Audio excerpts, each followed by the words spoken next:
안녕하세요, 여러분. 오늘은 사서삼경의 하나인 대학의 가르침을 통해 인생의 지혜를 찾아가는 시간입니다.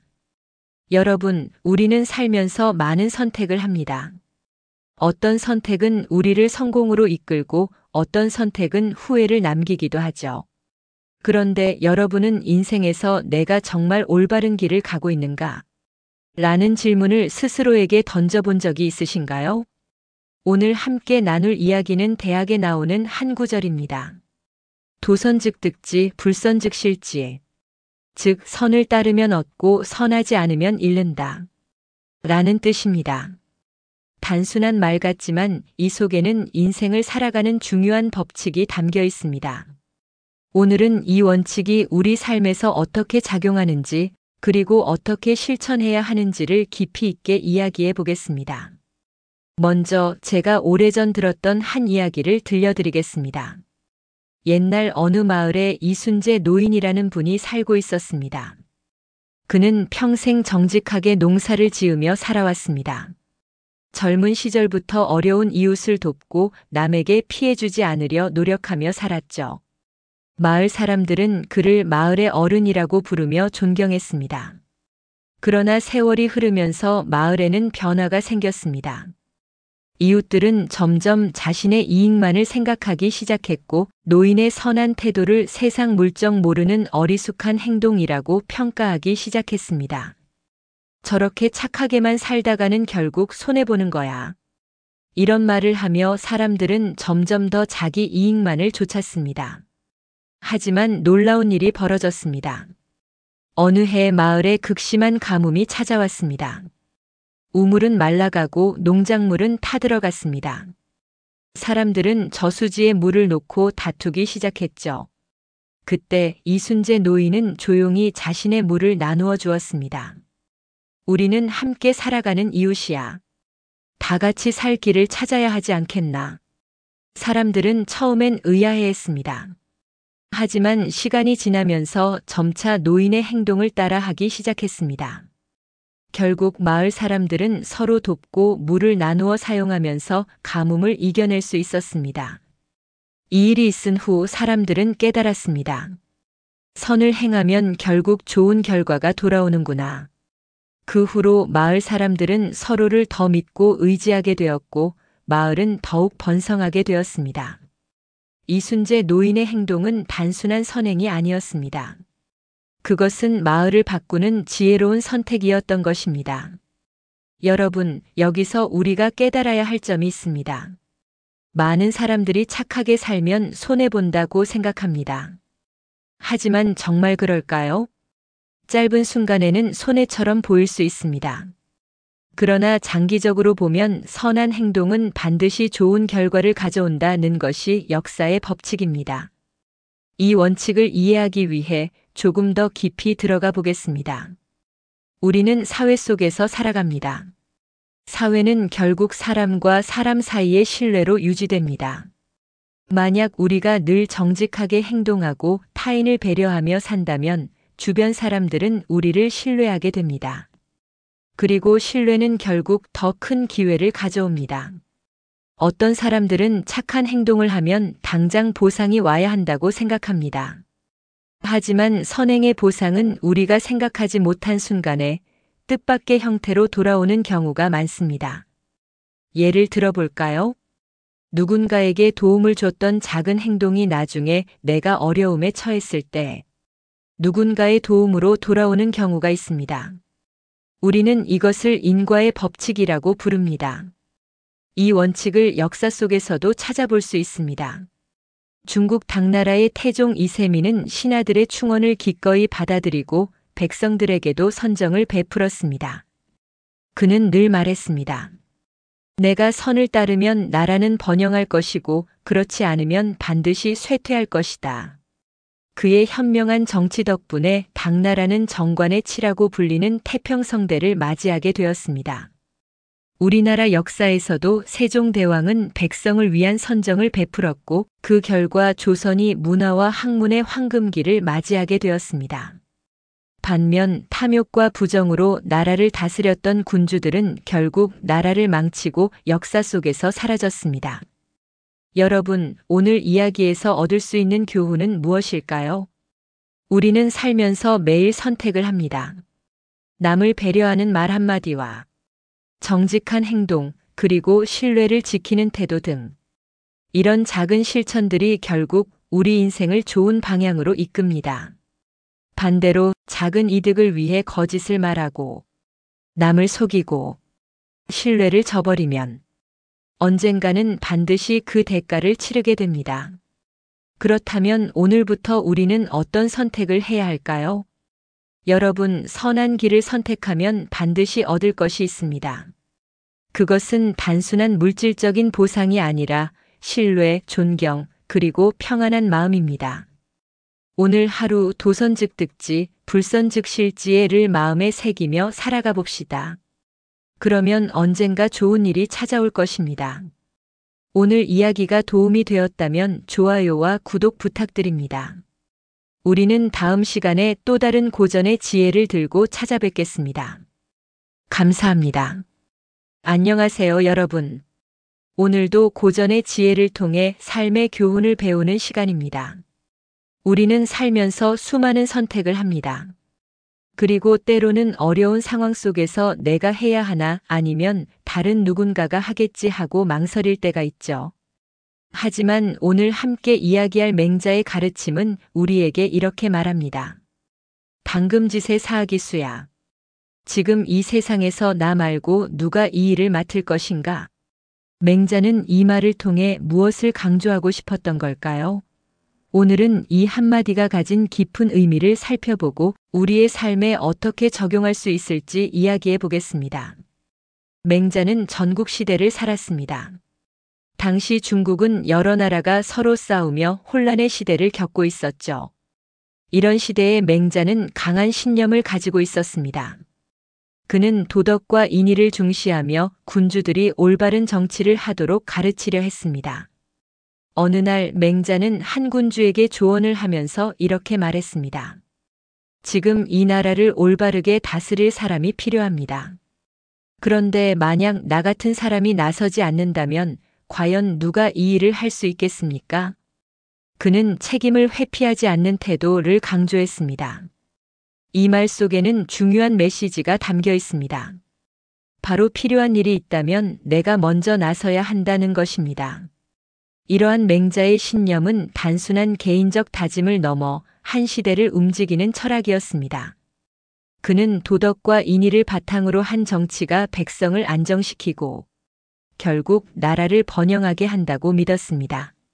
하지만 이러한 도덕적 리더십을 실천하는 사람은 극히 드물었습니다. 맹자는 이런 현실을 개탄하며 자신이 나서지 않으면 세상이 더욱 혼란스러워질 것이라 생각했던 것입니다. 그렇다면 이 말이 오늘날 우리에게는 어떤 의미로 다가올까요? 여러분, 저는 오래전에 들었던 한 노인의 이야기를 들려드리고 싶습니다. 서울의 한 작은 동네에 이정수 할아버지라는 분이 계셨습니다. 그는 평생을 성실하게 살아오셨고 마을 사람들에게 존경받는 분이었습니다. 하지만 어느 날 그가 사는 동네에 문제가 생겼습니다. 마을의 한 골목길이 오랫동안 방치되면서 점점 더러워지고 안전까지 위협받는 곳이 되어버린 것이었습니다. 사람들은 다들 불평했지만 아무도 나서서 해결하려 하지 않았습니다. 그러던 어느 날 이정수 할아버지는 혼자 빗자루를 들고 그 골목길을 청소하기 시작했습니다. 처음엔 사람들이 그냥 바라보기만 했습니다. 하지만 시간이 지나면서 한 명, 두 명씩 도와주기 시작했습니다. 결국 그 골목은 깨끗해졌고 마을 사람들은 함께 모여 서로 돕는 문화를 만들었습니다. 만약 이정수 할아버지가 내가 아니어도 누군가 하겠지 하고 생각했다면 어떻게 되었을까요? 아마도 그 골목길은 여전히 더러웠을 것입니다. 그는 당금짓의 사하기수야를 실천한 사람이었습니다. 지금 필요한 일이 있다면 내가 먼저 해야 한다는 태도를 보여준 것이죠. 그의 행동은 단순한 청소 이상의 의미를 가졌습니다. 마을 사람들은 그의 모습을 보며 우리도 할 수 있다 라는 생각을 가지게 되었고 공동체 의식이 강화되었습니다. 결국 이 작은 행동이 마을 전체의 문화를 변화시키는 계기가 된 것입니다. 이 원칙은 현대 사회에서도 매우 중요한 의미를 가집니다. 우리 주변을 둘러보면 많은 사람들이 문제를 보면서도 행동하지 않습니다. 누군가는 하겠지라는 생각이 많기 때문입니다. 그러나 역사적으로 큰 변화를 이끌었던 사람들은 모두 내가 해야 한다고 믿고 행동한 사람들이었습니다. 먼저 마틴 루터 킹 목사는 미국의 인종차별이 극심했던 시대에 살았는데 그는 내가 아니면 누가 이 일을 하겠는가? 라는 신념으로 비폭력 운동을 이끌었고 결국 사회를 변화시켰습니다. 그리고 유관순 열사는 일제강점기 시절 많은 사람들이 두려움에 침묵할 때 그녀는 내가 아니면 누가 조국을 위해 나설 것인가? 하는 마음으로 만세운동을 주도했습니다. 그리고 정주영 회장은 한국이 가난했던 시절 그는 나라 경제를 살릴 사람이 필요하다면 내가 해야 한다는 신념으로 현대그룹을 키워 한국 경제를 발전시키는 데 기여했습니다. 이처럼 내가 아니면 누가 하겠는가? 라는 태도가 세상을 바꿉니다. 우리 주변에도 이러한 사례는 많습니다. 회사에서 중요한 프로젝트를 앞두고 주저하는 사람이 많을 때 용기 있게 나서는 사람이 있습니다. 또 지역 사회에서 환경 보호를 위해 먼저 움직이는 사람이 있습니다. 이들은 모두 당금지세 사학기수야를 실천하고 있는 것입니다. 여러분, 이제 우리도 이 질문을 스스로에게 던져봅시다. 첫 번째, 가족을 위해 해야 할 일이 있을 때 내가 아니면 누가 하겠는가? 두 번째, 회사에서 중요한 업무가 있을 때 내가 아니면 누가 하겠는가? 세 번째, 사회적 문제를 보고 행동할 때 내가 아니면 누가 하겠는가? 물론 모든 일을 혼자 감당할 수는 없습니다. 하지만 작은 일이라도 먼저 나서는 태도가 세상을 변화시킵니다. 오늘부터 우리 삶에서 당금지세 사학기수야를 실천해 봅시다. 그러면 언젠가 우리의 작은 행동이 큰 변화를 만들어낼 것입니다. 오늘 이야기가 도움이 되셨다면 좋아요와 구독 부탁드립니다. 우리는 다음 시간에 또 다른 고전의 지혜를 들고 찾아뵙겠습니다. 감사합니다. 안녕하세요, 여러분. 오늘도 고전의 지혜 속에서 인생의 교훈을 찾아보는 시간입니다. 여러분은 혹시 말 한마디 때문에 후회했던 적이 있나요? 혹은 불필요한 말을 해서 곤란한 상황에 빠졌던 경험이 있나요?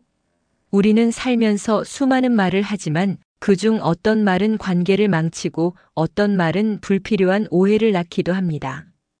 오늘 소개해드릴 명심보감의 한 구절은 이런 순간에 꼭 필요한 가르침을 줍니다.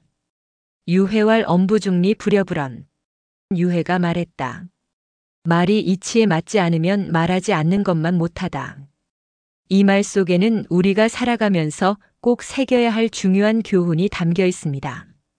말은 강력한 힘을 가졌지만 그 힘을 잘못 사용하면 오히려 독이 될 수 있죠.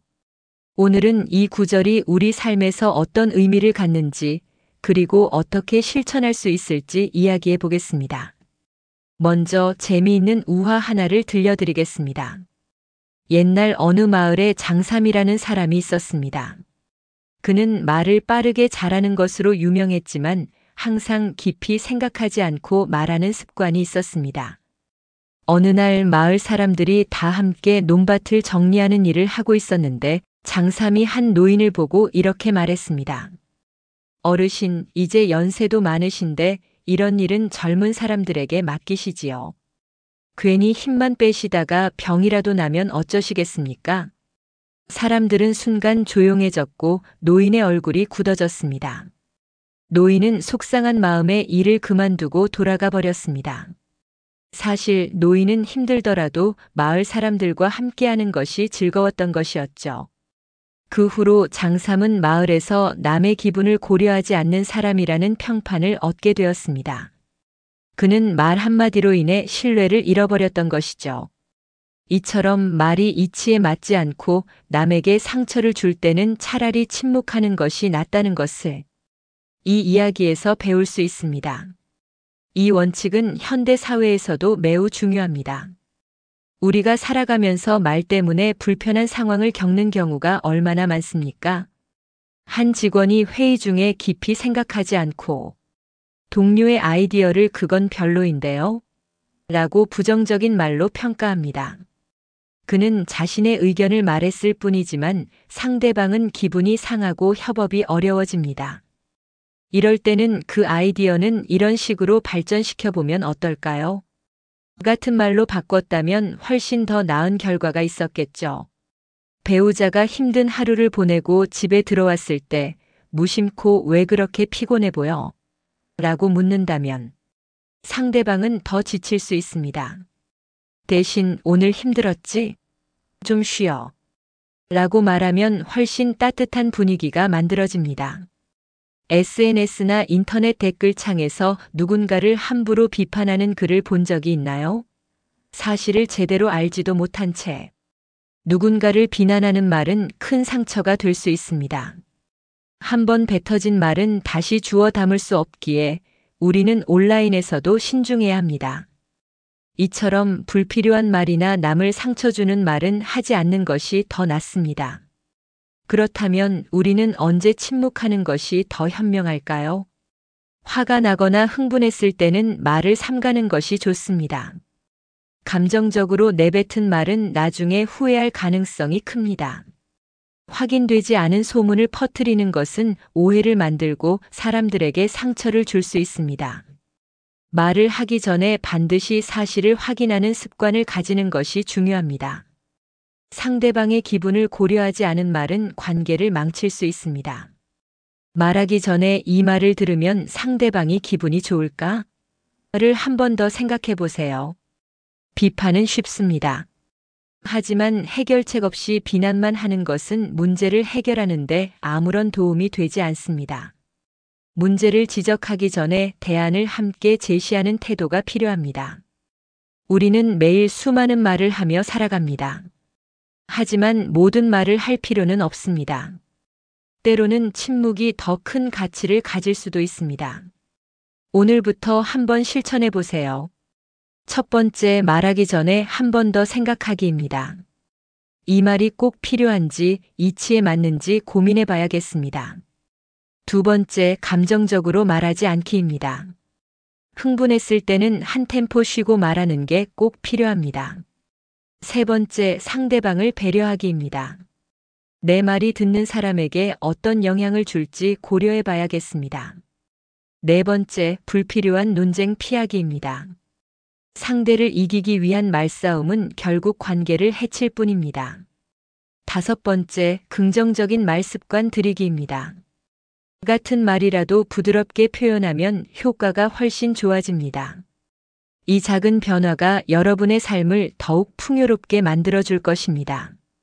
오늘 이야기 도움이 되셨다면 좋아요와 구독 부탁드립니다. 다음 시간에 더 흥미로운 주제로 찾아뵙겠습니다. 감사합니다. 안녕하세요, 여러분. 옛글 속 인생 수업을 찾아주셔서 감사합니다. 오늘도 고전의 지혜 속에서 인생의 교훈을 찾아 출발하겠습니다. 여러분, 혹시 이런 경험이 있나요? 어떤 일을 할 때마다 남의 시선을 신경 쓰느라 불안하고 실수라도 하면 어쩌나 걱정하며 한숨 쉬었던 순간들 말이죠. 우리는 살아가면서 타인의 평가에 신경을 쓰며 때때로 두려움에 빠지곤 합니다. 하지만 정말 중요한 것은 다른 사람의 시선이 아니라 스스로 떳떳한가 하는 것이 아닐까요?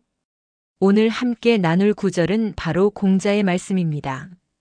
내성불구 부하우하고 자기 자신을 되돌아보아 잘못이 없다면 무엇을 걱정하고 두려워할 것이냐? 공자는 우리에게 자신의 양심을 지키는 것이 가장 중요한 삶의 기준이라고 말합니다. 남들이 뭐라고 하든 내가 떳떳하면 두려울 것이 없다는 것이죠. 그렇다면 이 말이 현대를 살아가는 우리에게는 어떤 의미로 다가올까요? 재미있는 이야기와 함께 풀어보겠습니다. 옛날 중국의 한 마을에 정직이라는 상인이 있었습니다. 그는 정직함과 신뢰를 가장 중요하게 여겼죠. 어느 날 정직이 운영하는 가게에 부유한 손님이 찾아와 값비싼 비단을 샀습니다. 그런데 그 손님이 실수로 돈을 2배나 더 주고 갔던 것입니다. 정직은 고민에 빠졌습니다. 이걸 그냥 가만히 두면 아무도 모를 텐데. 주변의 동료 상인들은 말했습니다. 그냥 가지세요. 어차피 그 손님은 부자니까 이 정도 돈은 아무렇지도 않을 겁니다. 하지만 정직은 그날 밤 잠을 이루지 못했습니다. 그러다 문득 공자의 말이 떠올랐습니다. 내성불구 부하우하고 스스로 돌아보아 잘못이 없다면 무엇을 걱정하겠는가? 결국 정직은 다음 날 아침 일찍 손님을 찾아가 초과로 받은 돈을 돌려주었습니다. 손님은 깜짝 놀라며 말했습니다. 이렇게까지 정직한 상인은 처음입니다. 앞으로 제 물건은 모두 당신에게서 사겠습니다. 정직은 돈을 더 벌고자 한 것이 아니라 자신의 양심을 지키고자 했던 것입니다. 그리고 결국 그 정직함이 더 큰 성공으로 돌아왔습니다. 이 이야기에서 우리는 한 가지 중요한 교훈을 배울 수 있습니다. 남들이 뭐라 하든 내 양심이 떳떳하면 두려울 것이 없다는 것입니다. 그렇다면 우리는 왜 이렇게 걱정과 두려움 속에서 살아가는 걸까요? 요즘 SNS를 보면 남들과 비교하면서 불안해지는 경우가 많습니다. 나는 왜 저 사람처럼 성공하지 못할까? 저 사람은 멋진 인생을 사는데 나는 왜 이렇게 평범할까? 이런 생각이 들면서 자꾸 자기 자신을 의심하게 됩니다.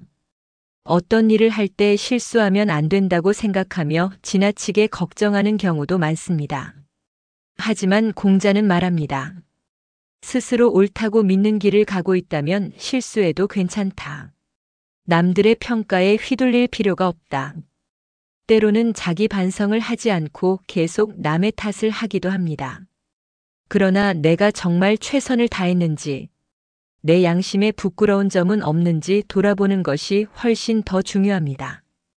이제 구체적으로 내성불구의 태도를 어떻게 실천할 수 있는지 알아봅시다. 첫 번째, 실수를 했을 때 떳떳한가 돌아봐야 합니다. 어떤 실수를 했을 때 남들이 비난하더라도 나는 최선을 다했는지 돌아보는 것이 중요합니다. 최선을 다했다면 두려워할 필요가 없습니다. 두 번째, 남의 평가보다 내 양심을 우선해야 합니다. 타인의 기대에 맞추려고 하기보다는 내 양심의 떳떳한지를 기준으로 삼아야 합니다. 세 번째, 거짓 없이 정직하게 살아야 합니다. 남들이 다 거짓말을 한다고 해서 나도 그렇게 하면 안 됩니다. 정직한 삶이 결국 나를 보호하는 길이 됩니다. 네 번째, 실패해도 당당하게 다시 도전해야 합니다. 잘못된 선택을 했다면 반성하고 다시 나아가면 됩니다. 중요한 것은 실패 자체가 아니라 실패 후의 태도입니다. 오늘 우리는 내성불구 부하우하고, 즉 스스로 돌아보아 부끄러움이 없다면 두려울 것도 걱정할 것도 없다는 공자의 말씀을 함께 나누었습니다. 우리는 살면서 끊임없이 남들과 비교하고 타인의 평가에 흔들리며 불안해합니다. 하지만 결국 중요한 것은 내가 올바르게 살고 있는가, 내 양심이 떳떳한가 하는 것입니다. 오늘부터 한번 실천해 보세요. 하나, 타인의 평가보다 내 양심을 먼저 생각하기. 둘, 실수했을 때 솔직하게 인정하고 반성하기. 셋, 정직한 삶을 살기. 넷, 잘못이 없다면 두려워하지 않기.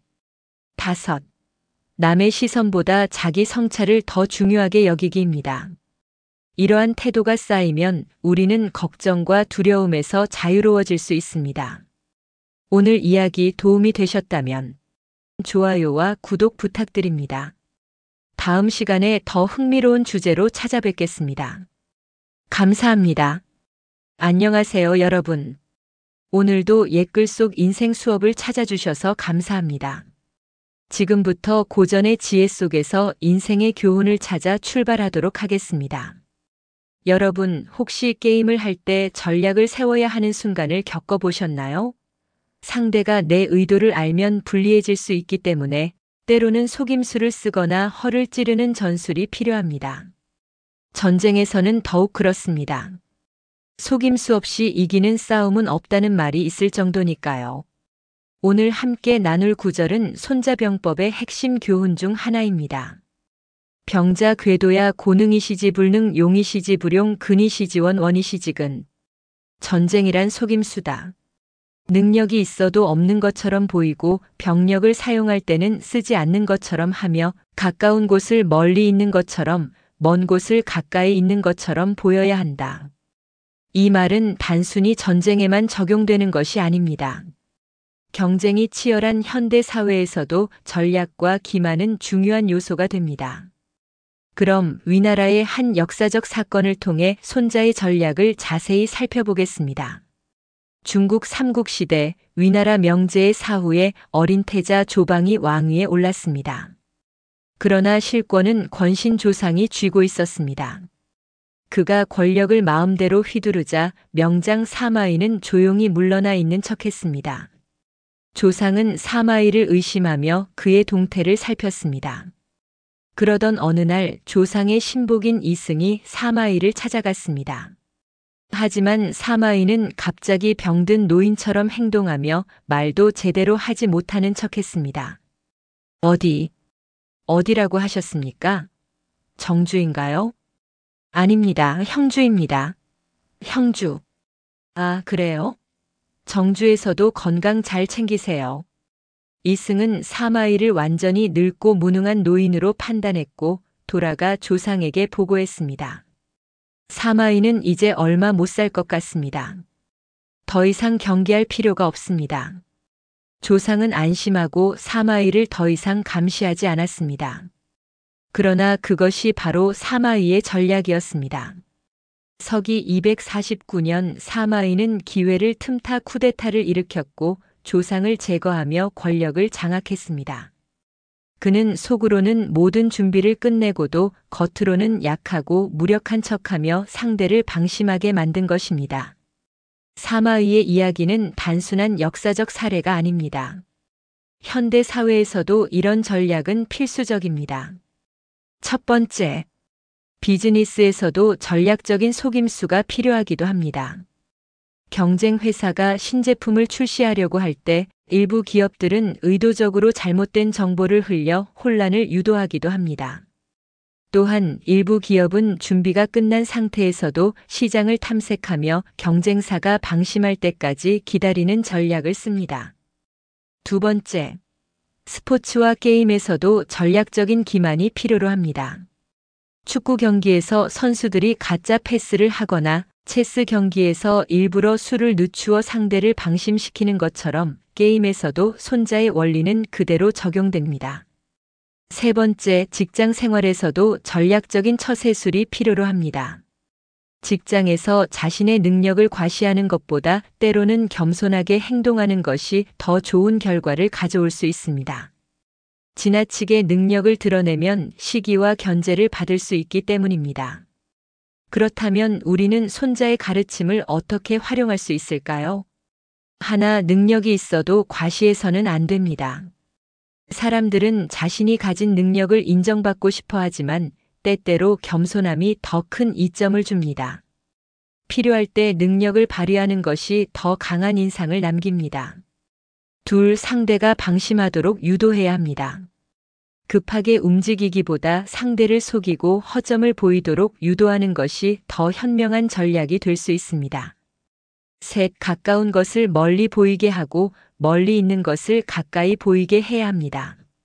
직장에서 중요한 프로젝트를 진행할 때 처음부터 목표를 다 공개하지 않고 점진적으로 접근하는 것도 효과적인 전략입니다. 넷, 상대의 예상을 뒤엎는 전략을 사용해야 합니다. 경쟁자는 내가 어떤 방식으로 움직일지 예측하려고 합니다. 그러나 예상을 뒤엎는 움직임을 보인다면 그들은 혼란에 빠질 것입니다. 오늘 우리는 손자병법의 병자 궤도야, 즉 전쟁은 속임수다라는 가르침을 배웠습니다. 전쟁에서든 비즈니스에서든 심지어 인간관계에서도 모든 것을 드러내지 않고 전략적으로 움직이는 것이 중요합니다. 때로는 능력이 있어도 없는 척하고 때로는 방심하는 척하면서 기회를 기다리는 것이 현명한 선택이 될 수 있습니다. 오늘 배운 전략을 일상 속에서 한번 적용해 보세요. 필요할 때 능력을 보여주되 과시하지 말아야 할 것이며, 상대가 방심하도록 유도해야 할 것이며, 전략적으로 행동하여 예상에서 벗어나게 할 것이며, 상대의 허점을 이용해야 할 것입니다. 손자의 가르침은 2500년이 지난 지금도 여전히 유효합니다. 여러분도 이 전략을 통해 더 지혜롭게 세상을 살아가길 바랍니다. 오늘 이야기가 도움이 되셨다면 좋아요와 구독 부탁드립니다. 다음 시간에 더 흥미로운 주제로 찾아뵙겠습니다. 감사합니다. 안녕하세요, 여러분. 오늘도 옛글 속 인생 수업을 찾아주셔서 감사드립니다. 지금부터 고전의 지혜 속에서 인생의 교훈을 찾아 출발하겠습니다.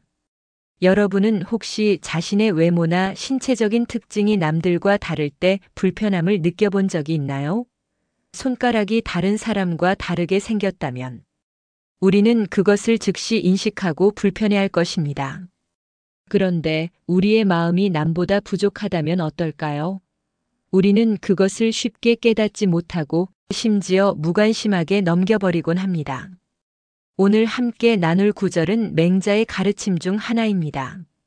지불약인 즉지오지 신불약인 즉부지요. 손가락이 남들과 같지 않으면 그것을 싫어할 줄 알면서 마음이 남들만 못하면 그것을 싫어할 줄 모른다. 맹자는 왜 이런 말을 했을까요? 그리고 이 말이 오늘날 우리 삶에 어떤 의미로 다가올까요?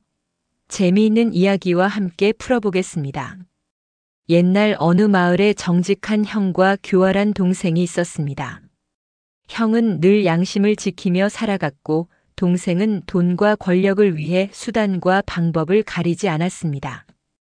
어느 날 두 사람은 마을의 유지로부터 큰 유산을 상속받을 기회를 얻게 되었습니다. 유지가 내건 조건은 단 하나였습니다. 정직한 사람에게만 이 유산을 주겠다. 형은 당연히 자신이 유산을 받을 것이라 믿었습니다. 하지만 동생은 몰래 유지에게 접근해 거짓말을 늘어놓았습니다. 형은 사실 겉으로만 착한 척하는 사람입니다. 저는 그를 누구보다 잘 압니다. 결국 유지의 마음이 흔들렸고 유산은 동생에게 돌아갔습니다. 형은 억울했지만 자신의 양심을 지켰기에 후회는 없었습니다. 그 후 몇 년이 지나 동생은 부정한 방법으로 얻은 유산을 모두 탕진했고 결국 마을에서 쫓겨났습니다. 반면 형은 정직한 삶을 살며 마을 사람들의 신뢰를 얻었고 더 큰 성공을 거두게 되었습니다. 이 이야기는 무엇을 시사할까요? 우리는 손가락이 조금만 이상해도 그 차이를 인식하면서 마음이 남보다 부족해지는 것은 쉽게 알아차리지 못한다는 것입니다. 동생은 자신의 탐욕과 정직하지 않음을 문제로 여기지 않았고 결국 그것이 그의 인생을 망쳤습니다. 그렇다면 우리는 왜 자신의 마음이 부족한 것을 인식하지 못할까요? 첫 번째, 외적인 것에 집착하는 사회 분위기 때문에 그렇습니다. 현대 사회는 외적인 성공과 겉모습에 집중하는 경향이 강합니다. 좋은 차, 높은 연봉, 화려한 SNS 사진이 우리의 가치를 결정하는 것처럼 보입니다. 그러다 보니 마음의 성장보다 외적인 조건에 더 신경을 쓰게 됩니다. 두 번째, 자신을 돌아보는 시간이 부족하기 때문에 그렇습니다. 우리는 바쁜 일상 속에서 자기 성찰의 시간을 가지지 못합니다. 스마트폰, SNS, 미디어는 끊임없이 우리의 관심을 외부로 돌립니다. 그러다 보니 자신의 내면을 돌아볼 기회가 점점 줄어드는 것입니다. 세 번째, 주변의 칭찬과 비교로 인해 착각하기 때문에 그렇습니다. 남들이 우리를 칭찬하면 우리는 쉽게 내가 정말 괜찮은 사람이라고 착각하게 됩니다. 하지만 칭찬이 많다고 해서 우리의 내면이 반드시 건강한 것은 아닙니다. 남보다 더 겸손하고 반성하는 태도가 필요합니다. 그렇다면 우리는 어떻게 자신의 마음을 더 깊이 성찰할 수 있을까요? 첫 번째는 남과 비교하기 전에 스스로를 돌아봐야 합니다. 남들이 나를 어떻게 보는지를 신경 쓰기보다 내가 정말 올바르게 살고 있는지 먼저 생각해 보세요. 내 행동이 양심에 부끄럽지 않은지 살펴보는 것이 중요합니다. 두 번째는 마음이 부족한 부분을 인정하고 개선해야 합니다. 손가락이 이상하면 병원에 가듯이 마음이 부족하면 그것을 인정하고 개선해야 합니다. 실수를 했을 때 변명하기보다 솔직하게 인정하는 것이 더욱 현명한 태도입니다. 세 번째는 꾸준한 자기 성찰을 위한 습관을 만들어야 합니다. 매일 밤 5분이라도 하루를 돌아보는 시간을 가지세요. 오늘 나는 양심적으로 행동했는가? 나는 남들에게 친절했는가? 와 같은 질문을 스스로에게 던져보는 것입니다. 네 번째, 주변 사람들의 피드백을 귀 기울여 들어야 합니다. 친구나 가족이 내게 조언해 줄 때 무조건 변명하기보다 그 말 속에서 배울 점을 찾는 태도가 필요합니다. 자신의 부족한 점을 깨닫는 것이 성장을 위한 첫걸음입니다. 오늘 우리는 지불약인 즉지오지 신불약인 즉부지요. 즉 손가락이 남과 다르면 싫어하면서 마음이 부족하면 그것을 깨닫지 못한다는 맹자의 가르침을 배웠습니다. 우리는 살아가면서 종종 외적인 것에는 민감하면서도 정작 내면의 부족함에는 무관심한 경우가 많습니다. 하지만 진정으로 가치 있는 것은 겉모습이 아니라 우리의 마음이 얼마나 올바른가입니다. 오늘부터 4가지만 실천해 보시기 바랍니다. 하나, 겉모습보다 내면을 더 중요하게 생각하기. 둘, 자신의 부족한 점을 기꺼이 인정하고 개선하기. 셋, 스스로를 객관적으로 돌아보는 습관 기르기. 넷, 다른 사람의 피드백을 열린 마음으로 받아들이기. 이러한 태도가 쌓이면 우리는 더욱 지혜롭고 단단한 사람이 될 수 있습니다. 오늘 이야기가 도움이 되셨다면 좋아요와 구독 부탁드립니다. 다음 시간에 더 흥미로운 주제로 찾아뵙겠습니다. 감사합니다. 안녕하세요, 여러분. 오늘도 댓글 속 인생 수업을 찾아주셔서 감사합니다. 그럼 지금부터 고전의 지혜를 통해 인생의 깊은 통찰을 찾아보는 시간을 갖도록 하겠습니다. 여러분, 혹시 이런 경험이 있나요? 누군가가 자기 자랑을 늘어놓는 걸 듣다 보면 속으로 저 사람은 왜 저렇게 잘난 척을 할까? 하는 생각이 들기도 하고 가끔은 나 자신도 남들에게 인정받고 싶어서 은근슬쩍 자랑을 늘어놓기도 하죠. 사실 우리 마음속에는 객기가 자리 잡고 있습니다. 객기란 쉽게 말해 남들에게 잘 보이기 위해 스스로를 과장하거나 허세를 부리는 마음입니다. 그런데 이런 객기는 결국 우리 본래의 모습을 가리고 스스로를 속이게 만듭니다.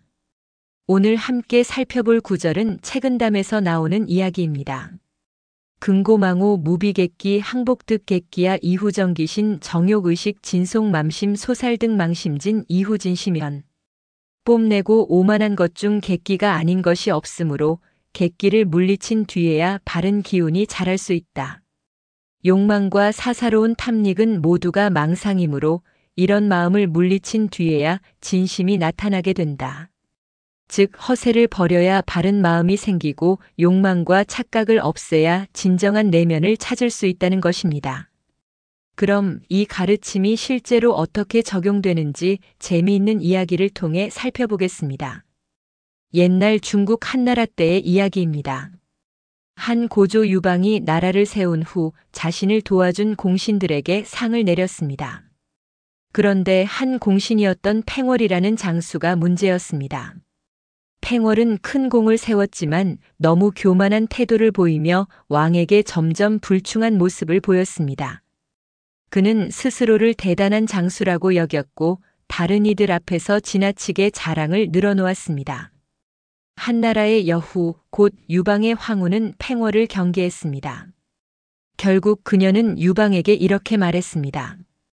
폐하, 팽월은 지나치게 교만합니다. 이런 사람은 오래 두면 반드시 화를 부를 것입니다. 결국 유방은 팽월을 제거해 버렸습니다. 그의 뽐내고 오만한 태도, 곧 금고망우가 화를 부른 것이죠. 사실 팽월이 자랑하지 않고 조용히 처신했더라면 그는 끝까지 살아남을 수도 있었습니다. 하지만 그는 객기를 이기지 못했고 결국 스스로를 무너뜨리고 말았습니다. 우리도 이런 실수를 할 수 있습니다. 능력이 있어도 겸손해야 하고 자랑을 하기보다는 행동으로 보여주는 것이 더 현명합니다. 오늘날에도 이 원리는 그대로 적용됩니다. 첫 번째 사례는 SNS에서의 허세를 들 수 있습니다. SNS에서 지나치게 화려한 삶을 자랑하는 사람들이 있죠. 비싼 음식을 먹고 해외여행을 다니고 명품을 자랑하는 글들이 올라옵니다. 하지만 그런 사람이 정말 행복할까요? 많은 사람들이 남들에게 인정받고 싶은 마음에 실제보다 더 과장된 모습을 보이려 합니다. 하지만 이런 허세는 결국 스스로를 지치게 합니다. 진정으로 가치 있는 삶이란 남들에게 보여주기 위한 것이 아니라 스스로 만족하는 삶이어야 합니다. 두 번째 사례는 직장에서의 허세를 들 수 있습니다. 회사에서도 비슷한 일이 많습니다. 어떤 사람은 자신의 성과를 과장해서 말하고 마치 본인이 없으면 회사가 돌아가지 않을 것처럼 행동합니다. 하지만 시간이 지나면 이런 사람들은 신뢰를 잃고 오히려 조용히 성과를 내는 사람들이 더 인정받게 됩니다. 세 번째 사례는 인간관계에서의 허세를 들 수 있습니다. 친구들 사이에서도 나는 이런 사람들과 친하다, 나는 이런 대단한 경험을 했다라고 과장하는 사람들이 있습니다. 하지만 진정한 친구는 화려한 이야기보다 진솔한 마음을 나눌 때 생깁니다. 그렇다면 우리는 어떻게 해야 진짜 나를 찾을 수 있을까요? 첫째는 자기 객기를 다스려야 하겠습니다. 내가 남들에게 잘 보이려고 하는 마음이 들 때 한번 질문해 보세요. 이게 정말 나에게 필요한 일인가? 단순히 자랑을 위한 것이라면 굳이 하지 않아도 됩니다. 둘째는 겸손한 태도를 유지해야 하겠습니다. 겸손한 사람은 주변의 신뢰를 얻습니다. 아무리 능력이 뛰어나도 겸손을 잃으면 언젠가 문제가 생기게 마련입니다. 셋째는 진심을 찾는 연습을 해야 하겠습니다. 하루에 한 번씩 자신에게 솔직한 시간을 가져보세요. 나는 진짜 어떤 사람인가? 내가 정말 원하는 것은 무엇인가? 이런 질문을 하다 보면 허영이 아닌 나의 진짜 모습을 찾을 수 있습니다. 넷째는 타인의 인정보다 내 만족을 중요하게 여겨야 하겠습니다. 남들이 나를 어떻게 볼지 걱정하기보다는 내가 만족하는 삶을 사는 것이 더 중요합니다. 오늘 우리는 책은담의 객기를 버려야 바른 기운이 생기고 욕망을 버려야 진심을 찾을 수 있다는 가르침을 배웠습니다. 우리 삶에서 가장 중요한 것은 진짜 나로 살아가는 것입니다. 남들에게 보이기 위한 허세와 욕망에 휘둘리기보다 내면의 진실을 찾고 겸손하게 살아가는 것이야말로 가장 지혜로운 삶입니다. 오늘 이야기 여러분께 도움이 되었나요? 이 가르침을 마음에 새기고 앞으로의 삶에서 더 깊이 있는 선택을 하시길 바랍니다. 오늘도 함께 해주셔서 감사합니다.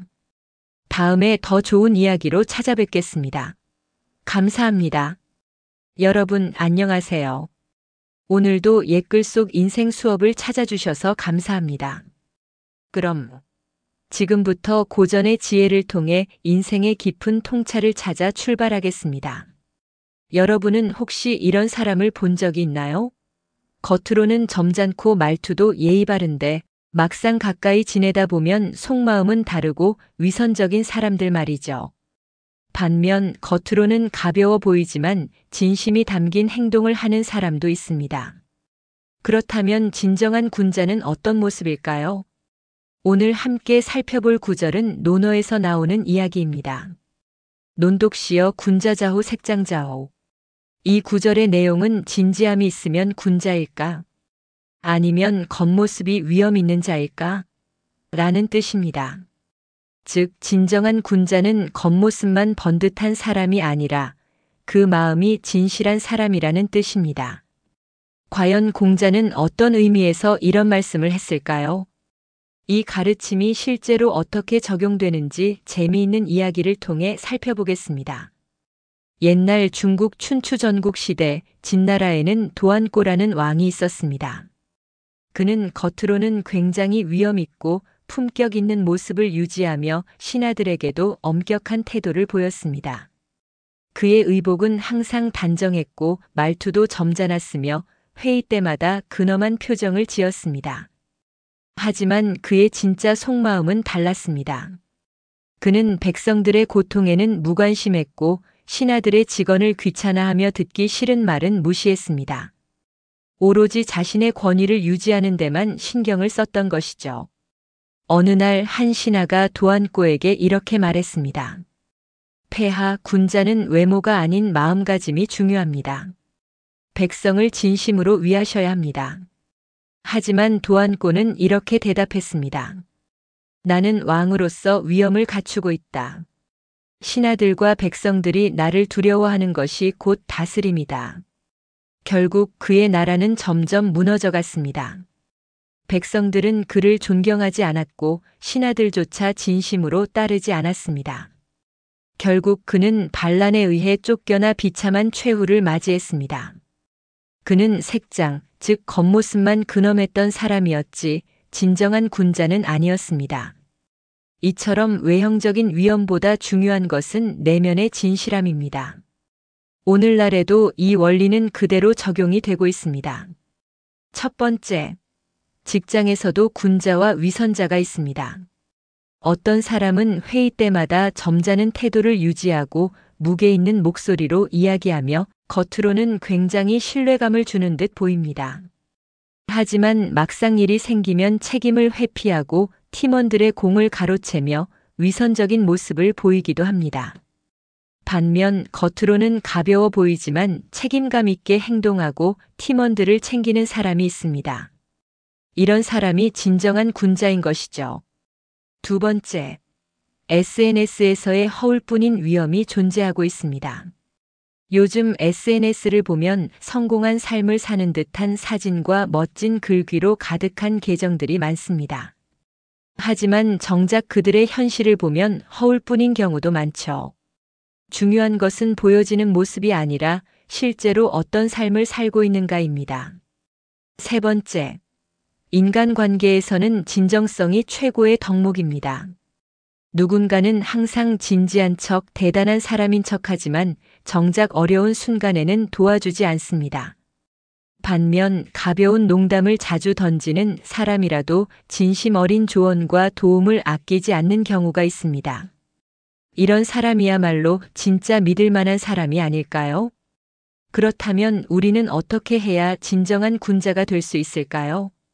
하나, 겉모습보다 행동을 중요하게 여겨야 하겠습니다. 남들에게 어떻게 보일지를 고민하기보다는 실제로 어떤 행동을 하고 있는지에 집중해야 합니다. 둘, 진정성을 갖춰야 하겠습니다. 진짜로 타인을 위하는 사람은 굳이 자신의 위엄을 강조할 필요가 없습니다. 사람들은 자연스럽게 그의 진심을 느끼게 됩니다. 셋, 남을 속이기보다 나 자신을 먼저 돌아봐야 하겠습니다. 진짜 군자는 스스로에게도 엄격합니다. 나 자신이 진정한 마음을 가지고 있는지, 혹시 남들에게 보여주기 위한 삶을 살고 있는지 점검해야 합니다. 넷, 외형적 권위보다 신뢰를 쌓아야 하겠습니다. 권위는 겉으로 드러낸다고 생기는 것이 아니라 진실한 행동과 신뢰를 통해 자연스럽게 쌓이는 것입니다. 오늘 우리는 논어의 진지함이 있으면 군자일까 아니면 겉모습이 위험 있는 자일까? 라는 질문을 통해 겉모습보다 내면의 진실성이 중요하다는 가르침을 배웠습니다. 우리 삶에서 가장 중요한 것은 남들에게 어떻게 보이는지가 아니라 어떤 삶을 살아가느냐입니다. 허울뿐인 위엄과 권위를 쫓기보다는 진짜 의미 있는 행동을 실천하는 것이야말로 진정한 군자의 길입니다. 여러분은 어떤 군자가 되고 싶으신가요? 오늘도 함께 해주셔서 감사합니다. 다음에 더 좋은 이야기로 찾아뵙겠습니다. 감사합니다. 안녕하세요, 여러분. 오늘도 옛글 속 인생 수업을 찾아주셔서 감사합니다. 지금부터 고전의 지혜를 통해 삶의 본질을 돌아보는 시간을 가져보겠습니다. 여러분은 혹시 이런 생각을 해보신 적이 있나요? 돈이 많으면 행복할까? 더 큰 집, 더 넓은 땅이 있으면 내 인생은 완벽해질까? 세상을 보면 끝없이 부를 쌓으려는 사람들이 많습니다. 하지만 정말로 우리가 그렇게 많은 것을 소유해야만 행복할까요? 오늘 소개해드릴 명심보감의 한 구절이 바로 이 질문에 대한 답을 줍니다. 대하천간 야와 팔척 양전만경 일식이승. 이는 큰 집이 1000칸이라도 밤에 눕는 곳은 8자뿐이고 좋은 밭이 10,000평이 있어도 하루에 먹는 것은 2되뿐이다. 라는 뜻입니다. 과연 이 말이 우리 삶에서 어떤 의미를 가지는지 재미있는 이야기를 통해 알아보겠습니다. 옛날 중국 당나라 시절에 조부라는 어마어마한 부자가 있었습니다. 그는 막대한 부를 축적하여 수많은 집과 땅을 소유하고 있었으며 그 재산이 나라의 절반에 버금갈 정도였습니다. 하지만 조부는 만족하지 못했습니다. 그는 더욱 많은 재산을 모으기 시작했고 자신의 집을 점점 더 크게 짓기 시작했습니다. 어느 날 한 현자가 조부를 찾아와 말했습니다.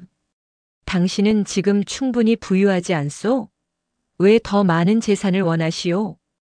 조부는 대답했습니다. 사람은 욕심이 있어야 발전하는 법이지. 나는 더 큰 집을 지어 더 많은 사람들에게 나의 위엄을 보여주고 싶소. 그러자 현자는 미소를 지으며 조부를 저택 안으로 안내했습니다. 그리고 그의 가장 큰 방에 가서 말했다. 이 방의 크기가 얼마요? 조부는 자랑스럽게 대답했습니다. 가로 세로 각각 50자나 돼요. 이 방만 해도 웬만한 집 5채보다 크지. 현자는 그 방의 한 구석에 조그맣게 자리 잡고 누운 후 말했습니다. 그런데 보시오. 내가 눕는 곳은 겨우 8자뿐이요. 이 방이 아무리 크다 한들 당신도 결국 누울 자리는 이것뿐 아니겠소? 그 순간 조부는 깨달음을 얻었습니다. 그는 그렇게 큰 집을 지었지만 결국 자신이 차지하는 공간은 침대 하나 크기밖에 되지 않았던 것입니다. 이후 조부는 욕심을 줄이고 백성들에게 땅을 나누어 주며 평온한 삶을 살았다고 합니다. 이 이야기는 오늘날에도 여전히 유효합니다. 우리는 종종 더 많은 것들을 원합니다. 더 큰 집, 더 좋은 차, 더 많은 돈. 하지만 결국 우리가 쓰는 것은 정해져 있습니다. 현대를 살아가는 우리가 갖고 있는 욕망과 행복의 기준을 점검해 보겠습니다. 첫 번째, 집이 크면 행복한 줄 알고 있습니다. 사람들은 더 넓은 집을 원합니다. 하지만 정작 우리가 생활하는 공간은 거실, 침실, 주방 몇 군데뿐입니다.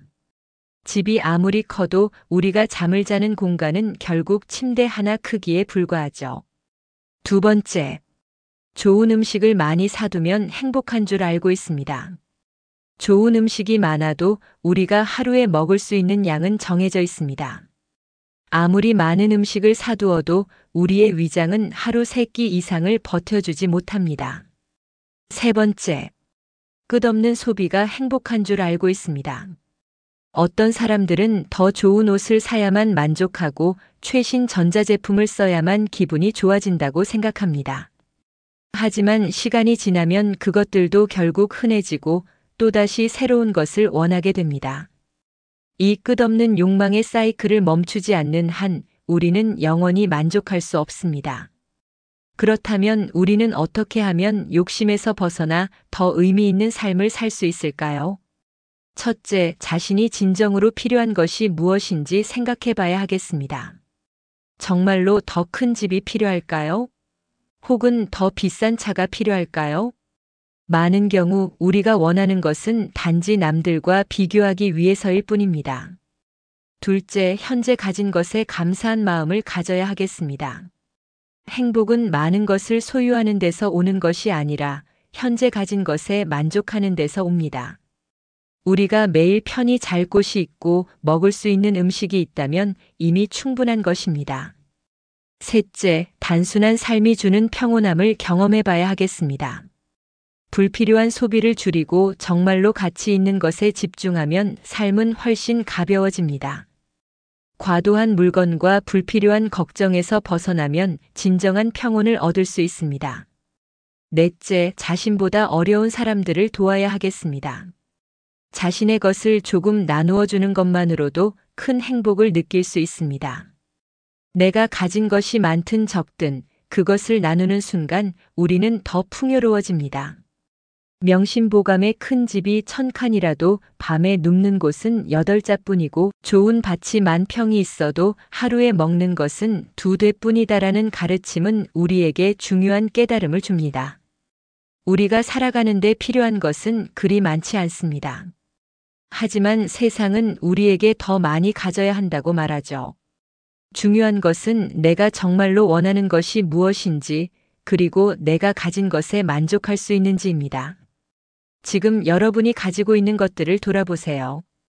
어쩌면 이미 충분히 많은 것을 가지고 있는지도 모릅니다.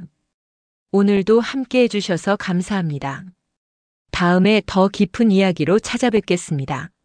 감사합니다. 안녕하세요, 여러분. 오늘도 옛글 속 인생 수업을 찾아주셔서 감사합니다. 지금부터 고전의 지혜를 통해 삶의 본질을 돌아보는 시간을 갖도록 하겠습니다. 우리는 살아가면서 수많은 선택을 합니다. 어떤 선택은 이익을 가져오고 어떤 선택은 손해를 초래하기도 하죠. 그런데 여러분은 이런 경험이 있나요? 선한 행동을 했을 때 예상치 못한 보상이 돌아오는 순간 말입니다. 마치 우리가 베푼 선한 마음이 부메랑처럼 다시 돌아오는 것처럼요. 오늘은 맹자의 한 구절을 통해 이 문제를 생각해 보려고 합니다. 호선우어 천하. 이 구절은 선을 좋아하면 천하를 다스리고도 남는다 라는 뜻입니다. 맹자는 선을 사랑하는 것이야말로 가장 위대한 덕목이며 천하를 다스릴 만큼 강력한 힘이 있다고 했습니다. 그렇다면 선이란 무엇일까요? 그리고 우리는 어떻게 선한 삶을 살아갈 수 있을까요? 재미있는 이야기들과 함께 알아보겠습니다. 옛날 중국에는 요 임금이라는 성군이 있었습니다. 요 임금은 매우 현명하고 덕망이 깊었으며 백성들을 위해 스스로 낮은 자세를 유지하는 사람이었죠. 그런데 요 임금에게는 고민이 하나 있었습니다. 자신의 뒤를 이어 천하를 다스릴 인물을 찾는 것이었죠. 신하들은 왕족이나 귀족들 중에서 후계자를 찾으려 했지만 요 임금은 뜻밖의 인물을 선택했습니다. 그 사람은 바로 순이라는 농부였습니다.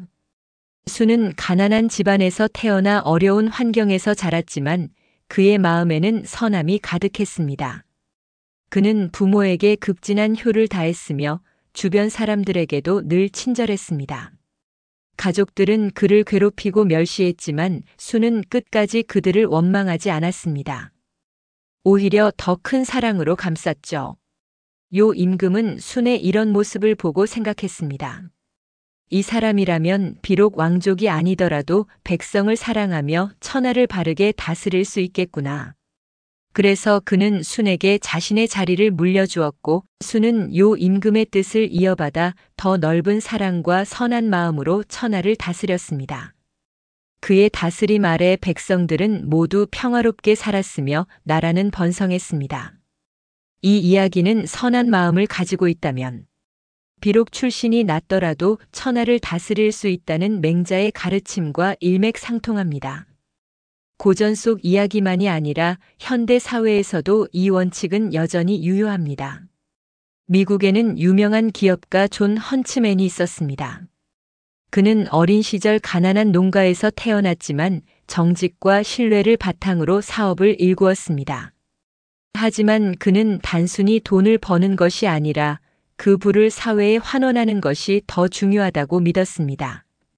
그는 어느 날 자신이 운영하는 기업에 중요한 계약을 맺게 되었습니다. 상대방 회사는 계약을 조금만 수정하면 당신에게 더 많은 이익이 돌아갈 것이라고 제안했습니다. 하지만 헌츠맨은 단호하게 말했습니다. 우리는 정직하게 계약을 지킬 것입니다. 선을 지키는 것이 돈보다 더 가치 있습니다. 결과적으로 그는 단기적인 이익을 포기했지만 그의 정직함과 신뢰는 더 많은 고객과 투자자들을 끌어들였습니다. 그는 자선 활동에도 적극적으로 참여하여 수십억 달러를 기부하며 세상을 더 나은 곳으로 만들었습니다. 결국 선한 행동이 더 큰 성공과 존경을 가져온 것이죠. 이렇듯 호선 우어천하, 즉 선한 마음이 있으면 천하를 얻는다는 말은 단순한 이상이 아니라 현실에서도 충분히 적용될 수 있는 가르침입니다.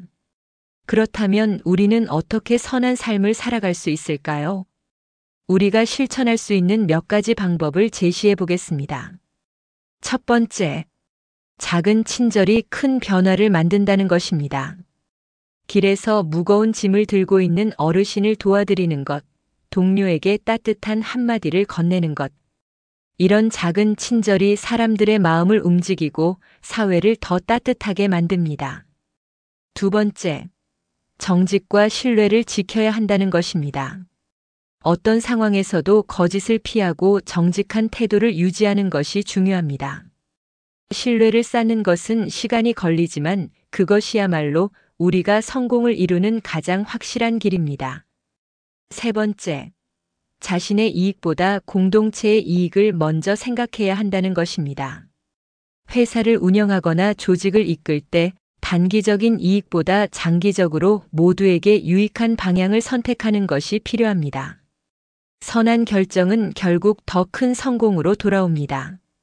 네 번째, 어려운 사람들에게 도움을 줘야 한다는 것입니다. 자신보다 어려운 사람들을 돕는 것은 가장 확실한 선행 중 하나입니다. 기부, 자원봉사, 따뜻한 관심 등이 작은 변화처럼 보이지만 그것이 모여 세상을 바꿉니다. 맹자는 말했습니다. 선을 좋아하면 천하를 다스리고도 남는다. 이 말은 단순히 도덕적인 교훈이 아니라 현실적인 성공 전략이기도 합니다. 개인이든 조직이든 국가든 선한 가치를 중심에 두면 더 큰 성과를 이룰 수 있습니다.